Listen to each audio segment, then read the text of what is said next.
Bonjour et bienvenue dans cette vidéo où nous allons parler de pose de strass. Que vous soyez danseur avec un projet de scène et que vous vouliez strasser votre tenue, ou que vous soyez simplement curieux, soyez les bienvenus, vous allez tout savoir à la fin de cette vidéo. Tout d'abord, comment choisir ces strass? Alors il y a plusieurs tailles de strass, à savoir que la dénomination des strass c'est SS et un numéro qui va représenter la taille de vos strass. Donc en gros, SS6 c'est vraiment très petit. SS20 c'est déjà assez gros. La taille que j'utilise en général c'est plutôt du SS16. Pourquoi? Parce que c'est suffisamment fin pour pouvoir être joli et assez naturel, et c'est suffisamment grand pour pouvoir être vu. C'est une taille qui, je trouve, prend le mieux la lumière, ce qui est un peu le principe du strass. En revanche, plus vous prendrez des strass petits, plus vous allez y passer de temps, parce que pour couvrir, il faudra en mettre plus. Et ça, le temps, quand on pose des strass, ça passe vite. La deuxième chose à prendre en compte, c'est le hotfix ou non hotfix. Alors, le hotfix, ça veut juste dire ça fixe à la chaleur. En gros, vous avez ou non une colle qui est déjà en dessous de votre strass, que vous allez pouvoir faire chauffer et utiliser telle quelle. Sinon, il faudra utiliser une autre colle. C'est la technique que j'utilise le plus, mais on va y revenir. Ok, donc vous savez si vous voulez du hotfix ou du non hotfix, vous savez la taille que vous voulez, comment choisir la couleur. Alors pour la couleur, je vous recommande d'utiliser des couleurs contrastantes avec votre tissu. Pourquoi? Parce que vous allez pouvoir créer des motifs, parce que vous allez augmenter la visibilité de vos strass, et que d'expérience, c'est quand même beaucoup plus joli. L'idée, c'est que sur un tissu, si vous mettez la même couleur, vous allez juste avoir un peu de lumière, mais vous n'allez pas avoir de décoration en soi. Et la brillance va dépendre énormément du type de lumière que vous avez. Par exemple, en lumière du jour, le strass va très peu briller parce qu'il y aura de la lumière qui viendra de partout. Le mieux, c'est la faible luminosité, et notamment quand il y a des spots et des points de lumière très spécifiques. Là, vous aurez vraiment un rendu de brillance qui sera le meilleur. C'est pas toujours le cas, donc pour pouvoir augmenter la visibilité de vos strass, je recommande plutôt d'utiliser des couleurs contrastantes. Ok, donc à partir de là, il vous reste plus qu'à les acheter ces strass. Alors, il y a plein de possibilités. Vous avez à peu près toutes les gammes de qualité. En strass de base, vous avez les AliExpress et Amazon. Alors moi, j'aime pas du tout, donc je vous le recommande pas. Déjà parce que c'est le mal, et ensuite parce que vous avez une qualité qui est extrêmement variable, qui est souvent médiocre. La brillance n'est pas forcément dingue, et la qualité du hotfix laisse plutôt à désirer la plupart du temps. C'est pas toujours le cas. Mais c'est tellement variable que finalement, si vous voulez passer par ces plateformes-là, c'est pas cher du tout, c'est très intéressant, mais prenez des marques ou des références qu'on vous a recommandées. Alors ça, c'était le bas du bas, vous payez pour la qualité que vous avez.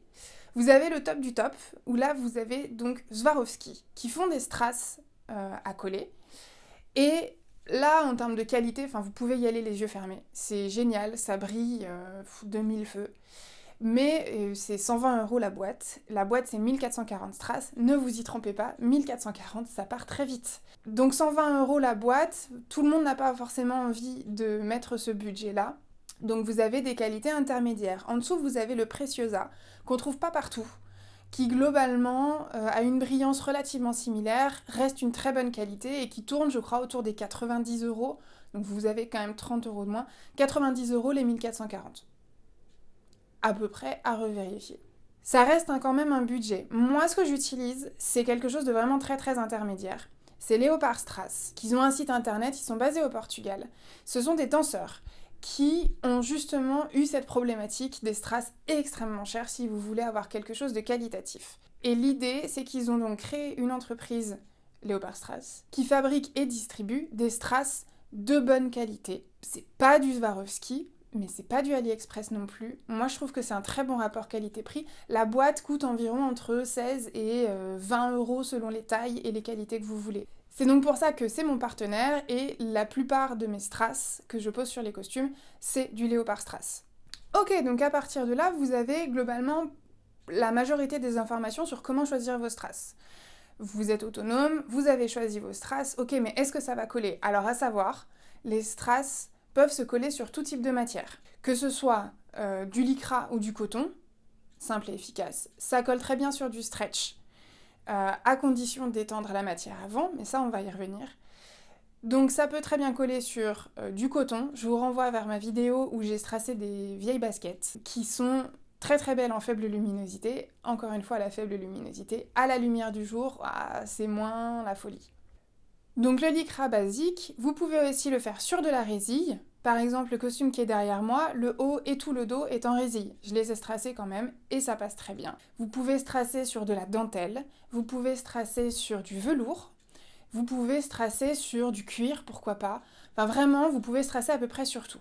En revanche, faites attention à la technique. Donc je vous avais dit, il y a le hotfix et le non hotfix. Le hotfix c'est très bien, c'est très pratique pour plein de choses. Sur du velours, je le tenterai peut-être pas. Pourquoi ? Parce qu'il n'y a pas tant de colle que ça et que j'aime bien mettre plus de colle sur du velours pour que la colle vienne entre les poils, fixer les poils et fixer le strass par-dessus. Sur le reste, globalement, vous pouvez y aller avec du hotfix. Et ben voilà, c'est à peu près toutes les informations que vous devez avoir. Donc maintenant, la pose de strass en soi. Il y a donc deux techniques, soit vous utilisez le hotfix, soit vous utilisez une colle à strass. La colle à strass, moi j'utilise celle de Duostyle. Et jusqu'à présent, personne ne s'est jamais plaint. Et c'est la technique que j'utilise en fait 100% du temps parce que je suis pas équipée pour faire la technique du hotfix. Donc la technique du hotfix d'abord, parlons-en. L'idée c'est que comme vous avez votre strass qui a le dos recouvert de colle, il va falloir faire fondre cette colle. La technique simple et efficace, c'est vous avez une plaque de cuisson, vous posez vos strass, le côté brillant, sur la plaque de cuisson et vous attendez que la chaleur diffuse et vienne faire fondre la colle. Une fois que la colle est fondue, vous prenez une pince à épiler et vous allez retourner votre strass directement sur la zone où vous voulez poser et fixer votre strass. Une fois que c'est posé, ne l'enlevez plus, sinon il n'y a plus de colle. Et ça, c'est pas pratique. Il y a une autre technique pour utiliser le hotfix, mais là encore une fois, je ne suis pas équipée. C'est des presses. Alors là, franchement, si vous voulez strasser un costume, n'y pensez même pas. Je vais pas en parler parce que c'est plutôt quand vous avez pas mal de volume, parce que c'est quand même une machine qui prend un peu de place. Et si vous l'utilisez une fois dans votre vie, c'est pas la peine et ça peut coûter cher.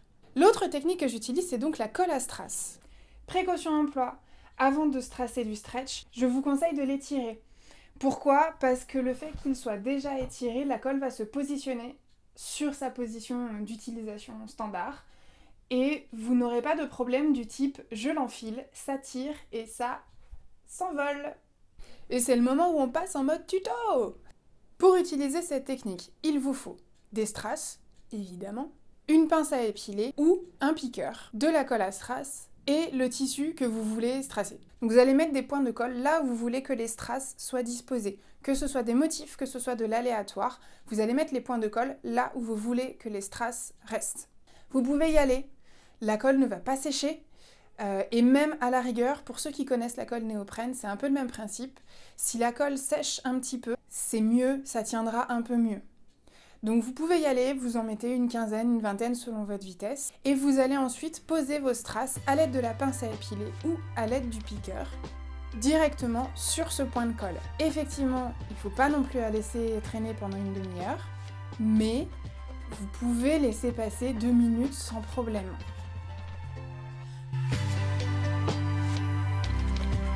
Alors le piqueur, c'est la première fois que je le teste.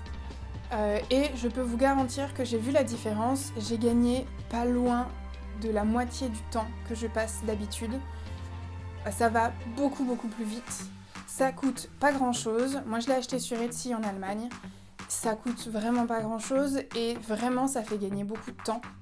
Et à partir de là, c'est un jeu de patience. C'est relativement long, mais vous mettez un podcast, vous mettez une série, vous mettez de la musique et vous laissez le temps passer. Moi, je trouve ça très méditatif. Il y en a qui n'aiment pas ça du tout. Et voilà, ça y est, votre tenue est strassée. Donc, vous avez passé plusieurs heures dessus. Donc, globalement, voici ce que ça donne. J'ai un peu l'impression d'être Miss Météo. Au nord, nous aurons des températures pourries et de la pluie. Et au sud, nous aurons un grand soleil pour pouvoir dégoûter tout le reste de la France. Donc là, j'ai utilisé 3 couleurs. C'est pas forcément très clair.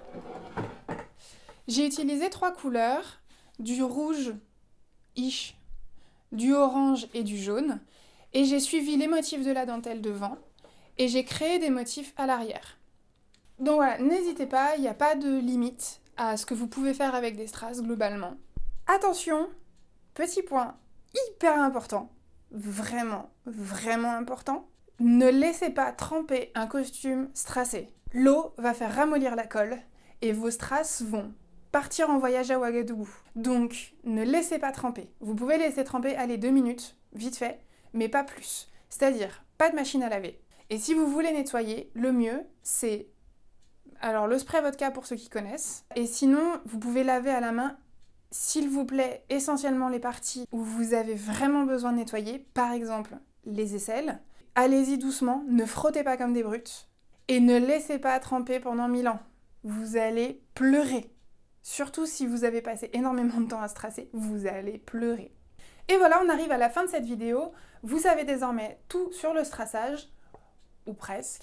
Maintenant, il faut passer à la pratique, alors c'est à vous. Si cette vidéo vous a plu, laissez-moi un petit pouce, ça fait toujours plaisir. N'hésitez pas à me le dire en commentaire, et abonnez-vous pour de prochaines vidéos.